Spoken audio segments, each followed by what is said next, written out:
Today, we're going to answer a question from our Patreon group, Without Warning, with Danielle Birch and Sheila Wysocki.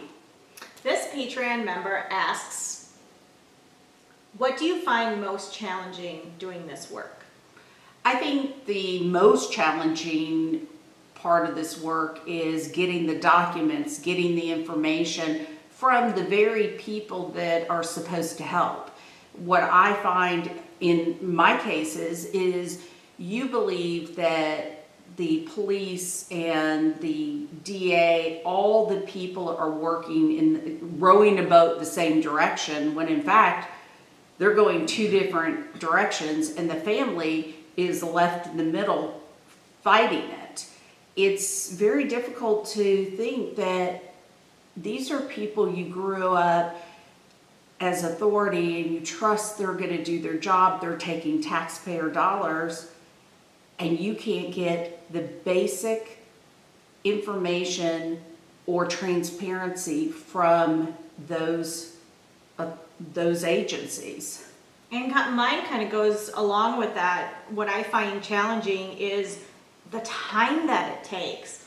I mean, with the Cruz trial, it was almost 9 years after Jonathan died. And, you know, that court date had been postponed and delayed and changed, I think, 9, 10, 11 times. And so the challenge is putting in the time and the expectations that it's a marathon, it's not a sprint. It's going to take a long time to get to court, if it does even get to court in the first place. So just the time that it takes, that's a real challenge.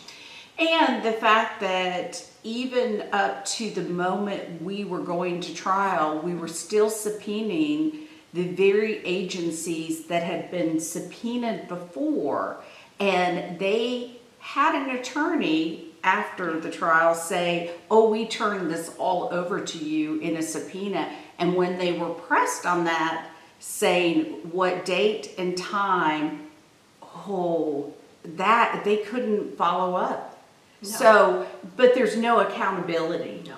There's nobody there saying you lied and, you know, you should be whatever punished for lying. It hurts these victims' families. Yeah. And that's what bothers me the most. Nobody gives a damn about the victim, and they're victimized over and over. Right, right. Well, and, you know, by saying nobody, you know, does it the victim, that's another challenge, is we often forget the victim's name, or they leave out the victim's name, but they always remember the person that killed them. And so the challenge is, let's not forget who the victim is. I agree.